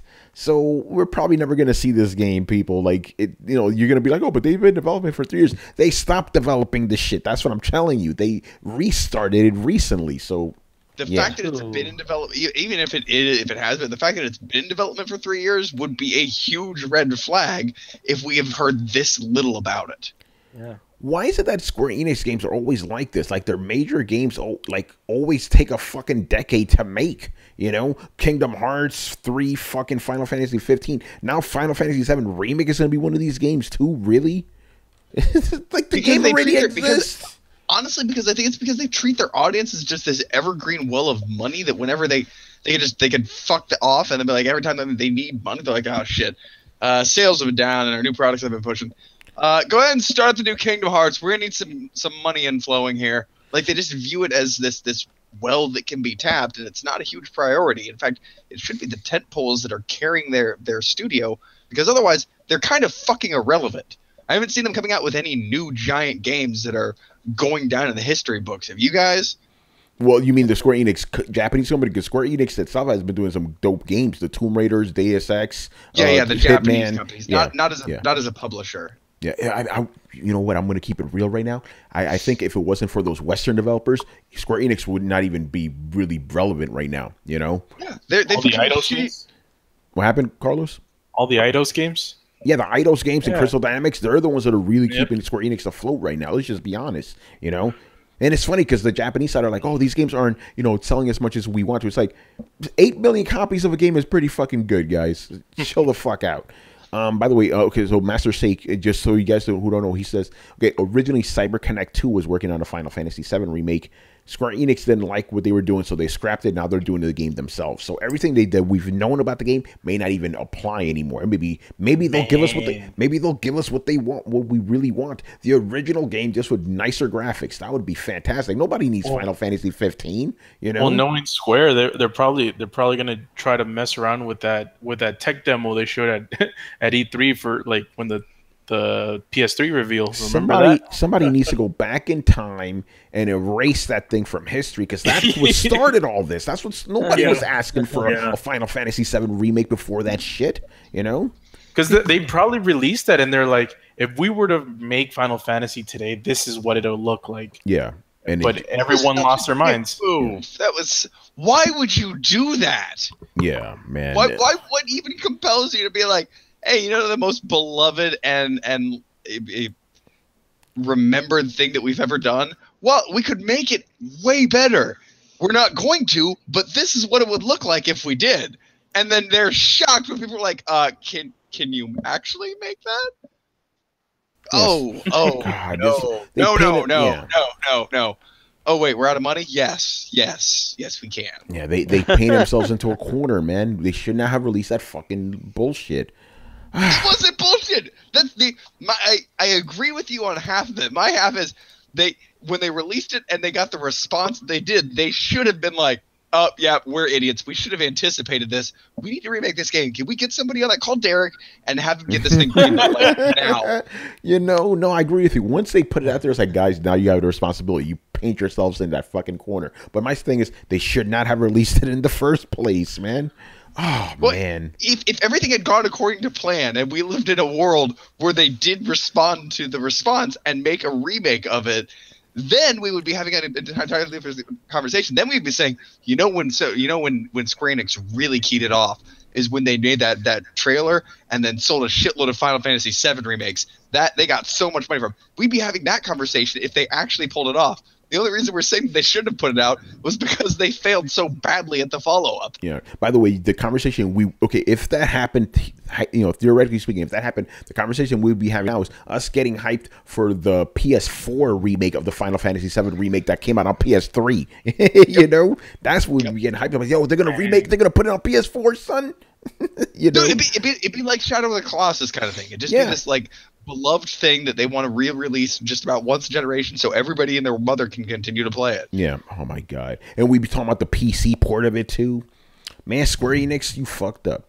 All right, let's move on here. The second question is, which game will make a bigger splash at E3?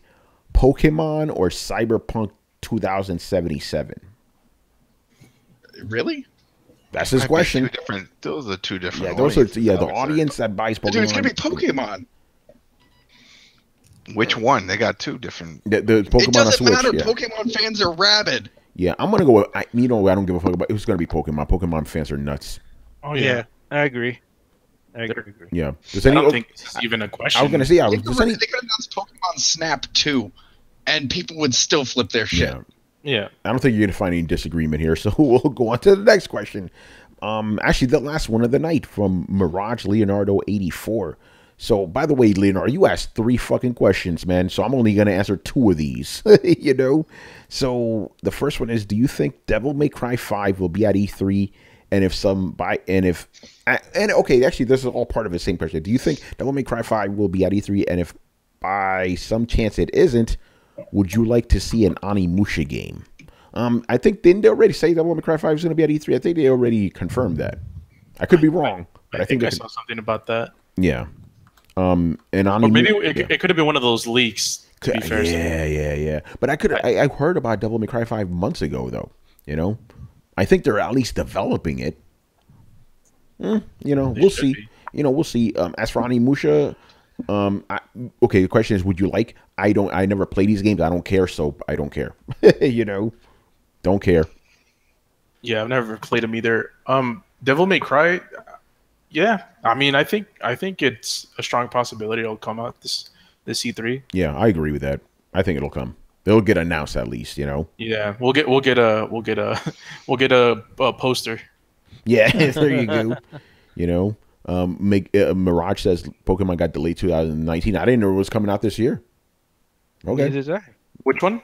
Pokemon, the Pokemon Switch game. They announced it? Oh, well, the Let's Play or the Let's Go Pikachu and Let's Go Eevee comes out this year.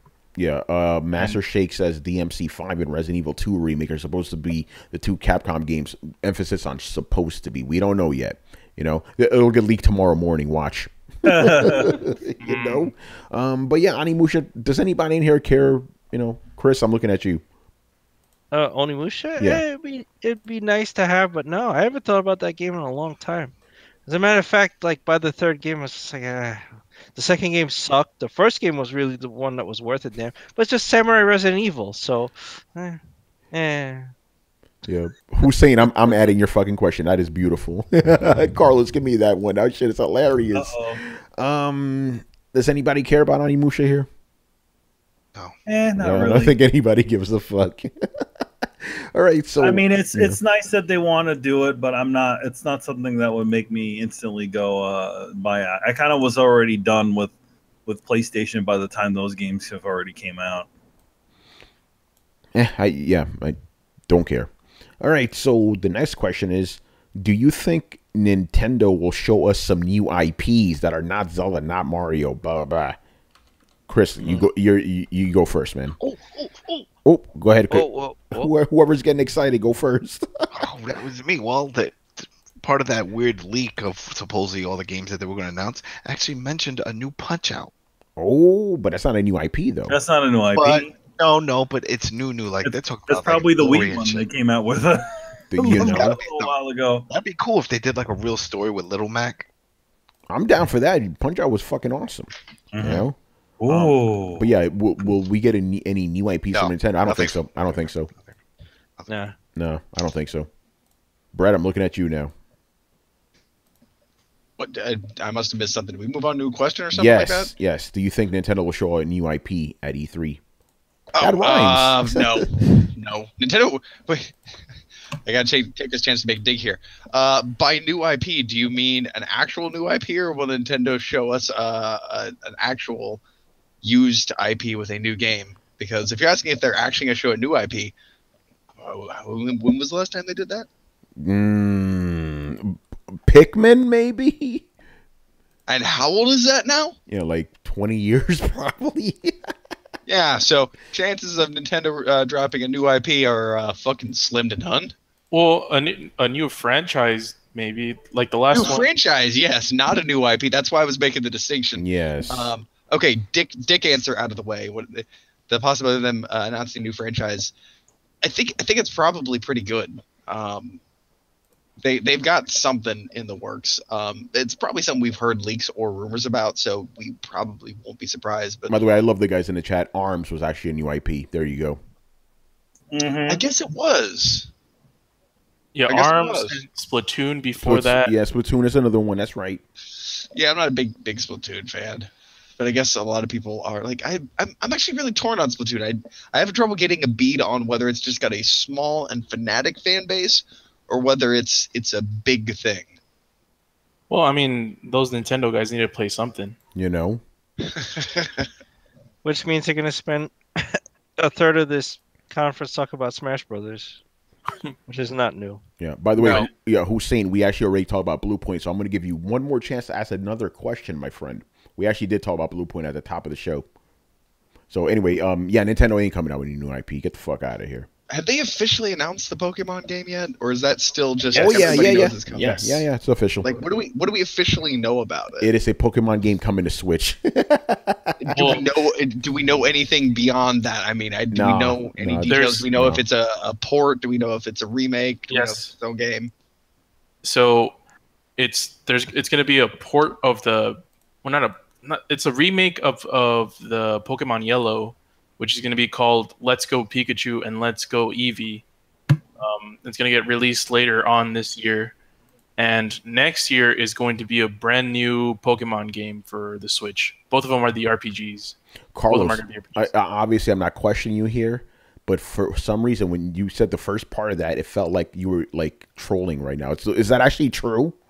Oh yeah! Wow. Let's go Pikachu. Let's go Eevee. That's coming out November of this year. Yeah. Okay. I was like, is this man trolling right now? What the fuck? Well, remember, it's just a remake. It's like Heart Gold and Soul Silver. It's a remake of Pokemon Yellow. Mm-hmm. But they're adding as a starter. Yellow was the starter was Pikachu. This time that you could have either Pikachu or Eevee. Yo, Big Daddy, what's up? Again, remember the question was, did they have new IPs? He goes, Labo, nigga. Sure, why not? You're crazy, man. Yo, is Labo gonna be a fighter in Smash Brothers? Oh yeah, What's Oh my God, the Labo robot might be. It might be. Oh, Chris, Right? why did you say that? I'm making that prediction right now. There's gonna be a Labo fighter in Smash. Oh, It transforms into a Labo keyboard and puts you to sleep and shit. oh God. No, they're gonna do it. They're gonna do it. Oh. I want you to play this show back after E3, guys. I'm making that call now. You know, Wonderful 101. Yeah, that is the new IP. You guys are good, man. Yeah, I was just mostly. But if it comes out on Switch, it'll be a remake. Yeah, that's true. Reckless Fox says Labo is the anti-Rob. Man, you guys are hardcore, man. Pokemon Let's Burn in Hell. Damn, son. All right, so let's move on here. And Hussein, man, get that next question in here. We're about to wrap this up soon. Oh, he did. Yep. Oh, my man. All right, so his first question is, this one is fucking glorious. Who is going to be the Pusha T or Drake of E3? Who is holding that L? Carlos, you go first, man. Oh man. By the way, a Drake song starts like that. Oh man. Anyways, man, it's hard to answer this question without making us sound like complete fanboys. So So I'm gonna say. Well, all right, I'm just gonna say it. I know this is going. Microsoft's gonna be the Drake, and Sony's gonna be the Pusha T. That's all I gotta say, man. Everybody knows Microsoft's going to be the Drake, though. Like, what do they got going into this? They're walking into this thing woefully unprepared, unless they have been really good at keeping secrets. Yeah, and we know, like, every year it's the same story, man. Like, it's hard to be optimistic about a Microsoft press conference where every year we expect them to have something, but they never have anything. damn, Hussein said the Drake Box X. Yeah, I mean, Pusha. Okay, he also says Pusha Station T. Sony's gonna bring out how Microsoft has all these, like, they're a deadbeat dad to all their franchises. Oh my God! Can we put? You know what? Just while we're talking shit, I want to put together my own E3 sizzle reel of all Microsoft's exclusives. Ooh. Oh damn! That's pretty brutal. That would not. I don't even have to elaborate on that. Just, oh, yeah, that would not be good. Yeah. I'm trying to decide if it would be just a couple of games put on loop or just 30 seconds of black screen and footage not found. Damn.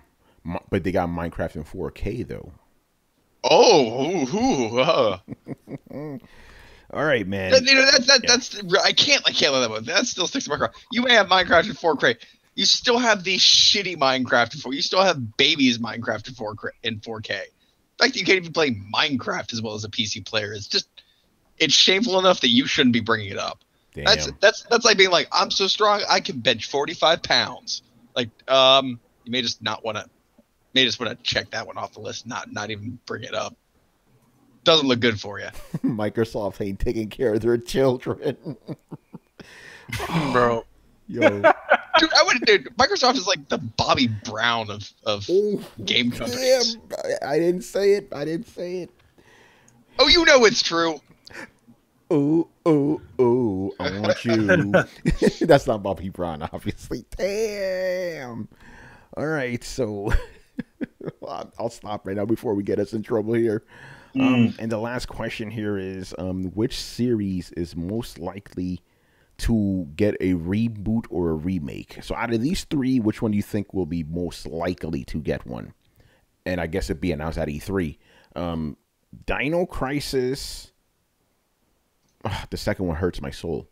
Soul Reaver or Vagrant Story? It hurts your soul because you know that's not the one that's gonna happen. I know, man. And we already know which one hurts Adam's soul. You know? Dino Crisis. I think Dino Crisis is the best chance of coming back. Yeah, especially because Capcom loves remaking games. I could see that one. Vagrant Story I could kind of see too. Imagine, oh my god, imagine if they make a remake of Vagrant Story before Final Fantasy VII. That'd be hilarious. What if we get Dino Crisis in one of the, like, as a mini game in one of the flagship Capcom games? Yeah. Dude, with the success of Monster Hunter, you know, they're looking, the rest of Capcom is looking around being like, what can we do to try and mimic this? I'm surprised there haven't been more, like, well, I mean, it's still kind of early, but like, I wonder if there's going to be a lot of Monster Hunter clones now. Well, they're bringing the Switch Monster Hunter over here. So there's but I mean, like he means like clones. a real, not the actual monster, but a clone of Monster. Wouldn't that be funny? Because remember how like there were a bunch of Monster Hunter clones back in the day on Vita? Imagine if now we start getting a bunch of Monster Hunter clones on consoles. Mm-hmm. That'd be crazy. Because Monster Hunter World was a huge success. Yeah, guys in the chat, remember? Do you honestly believe Soul Reaver has a better chance of being announced in those other games? Come on, guys, let's be real here. In a perfect world, it does, because Soul Reaver is really it's due for a reboot, man. The problem is, and I think a lot of people know this, is it's actually getting past the point where it's overdue for a reboot. It needs a whole lot longer, and it's going to be lost to the sands of time. You can only refresh something so far afterwards without losing a huge chunk of the original audience. And or what they did was worse. They released that shitty Nosgoth game. Oh God. Well, that's the thing that makes me think that there might be some hope that they still haven't given up on the franchise, that they still think that there's a chance for it to catch public appeal. But the Nosgoth thing was so, like, I'm so torn on that, because on one hand it was them making a Legacy of Kain universe game. On the other hand, it was them clearly not being able to, or not feeling comfortable enough to commit to the franchise because they don't know if the audience is still there. So they're like, yeah, for people in the know, this is a Legacy of Kain game. For people not in the know, this is its own other thing. So I'm torn. You know, Space Filler, do you guys think that's an indication of them having faith in the franchise enough to bring it back, or not enough faith in the franchise for it to be recognizable? Here's the thing, and correct me if I'm wrong, in either here or the guys in the chat room there. From what I understand, Nosgoth was basically a Super Mario Brothers 2 situation. This game already existed, and they just slapped this other name in there at the last minute. Actually, no, it wasn't. It was the online mode to the canceled actual sequel to another sequel, that's Soul Reaver. Damn. In fact, you can find that version of the game that they from Unseen 64 and a bunch of other people have these videos about it, where there was like a beta that leaked. Gotcha. So yeah, it was going to be a game, but it didn't happen, and they had the online mode kind of being developed by another team, which was doing better than the actual game, because it was kind of like it it was just not working out right for them. And the thing about this game, it wasn't even going to have like Kane or anything like that. It was going to have the name of it, like it was going to be called Legacy of Kane something, but it was going to be like a weird sort of soft reboot of the Soul Reaver game. Gotcha. Yeah, I knew it was something like that. Also, apparently they had like 3 or 4 games. Thank you, Reckless Fox, for following on YouTube. So they had 3 or 4 games already kind of working prototypes, and they canceled all of them. So yeah, I don't know if they have any faith in this fucking franchise. Also, Leonardo asked. No, he says, technically, didn't Legacy of Kain have a proper ending with Legacy of Kain Defiance? Yes, it did. That's why we're asking for a reboot of the franchise. We understand that the game's ended, but we want more of them, you know? That's all we're saying. But anyway. There's also a ton of time skips. Like, yes. They jump millennia in that series. There's so much room for middle stories. Mm-hmm.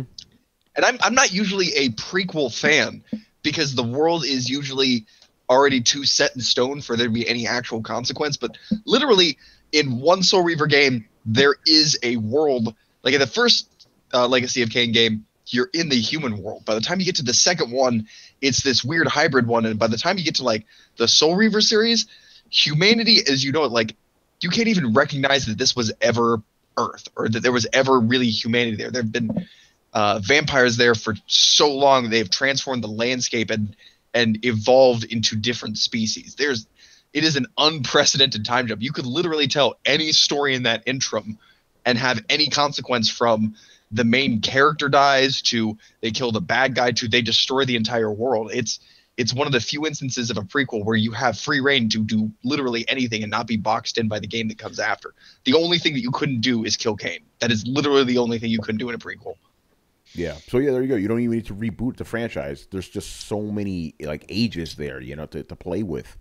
But yeah, anyway, to answer the proper question, I think Dino Crisis probably has the better chance of getting a remake, especially with Capcom's proclivity towards remakes, you know, or reboots, you know, whatever. Actually, probably remasters, what they probably do. It's crazy, man. All right, I think that's going to do it for us here. So a couple of things before we wrap up. So again, there will not be a Throwdown Your Questions next Sunday on June the 10th. Episode 187 will return on June 17th. So wait until E3 is over and leave us questions in the comment section of this episode 186 for episode 187. And then the Monday after that, we're going to do a live AMA, which is going to be episode 188, where you guys get to ask us whatever you want, you know, just to make up the number differences and stuff. And then obviously during E3, we're going to have a bunch of shit. So here comes the graphic again. Bam. All right. So obviously the first one here, we already checked that off the list here. Wednesday, which will be this week, Wednesday, Throwdown episode 187. We're going to do our predictions episode. We're going to have the guys from the ARG podcast joining us, which is going to be a lot of fun. Then starting on Saturday, Carlos is going to host a bunch of E3 live streams. We're going to do live reactions of the actual conferences. So the conferences are Saturday is going to be EA Play at 11 a.m. Pacific. Sunday is going to be Xbox briefing at 11 p.m. Pacific. And then the same day on Sunday, Bethesda E3 at 6:30 p.m. Pacific. Then on Monday, we got Ubisoft E3 at 1 p.m. Pacific. And PlayStation E3 at 6 p.m. Pacific. And Tuesday, which will be the final kind of press conference, the Nintendo E3 Direct at 9 a.m. And then that Thursday, we're going to have the Throwdown episode 188, which will be the post-E3 analysis. That's going to have a bunch of guests. And so actually, all of these will have, different guests and stuff, depending on who's available. And then the final episode is going to be Sunday, June 17th. Manny and I will be back from E3, and we're going to do the post-E3 special where we answer all them E3 questions, man. So it's going to be a lot of content. This is easily the most content we've ever been able to produce for you guys. And remember, we are not counting the shit Manny and I are going to be doing out there. We already got a bunch of things we got planned out. So it's going to be pretty cool, So yeah. If you're not already, make sure you're subscribed and click on that bell so you get notified to everything that we have. We're going to have a bunch of shit. It's going to be crazy, man. It's crazy, man. So yeah, that's going to pretty much do it for us. So once again, I was your host, Tony Polanco, joined by Emilio Lopez. I'll see you later, guys. Chris Seeley. Hey, take care, everyone. Carlos Romero. Peace out. Brett Murdoch. It's been real, party people. And Adam Vale. Have a good week. All right, guys. We'll see you, man. Later. Later. Deuces. Peace. Later, people.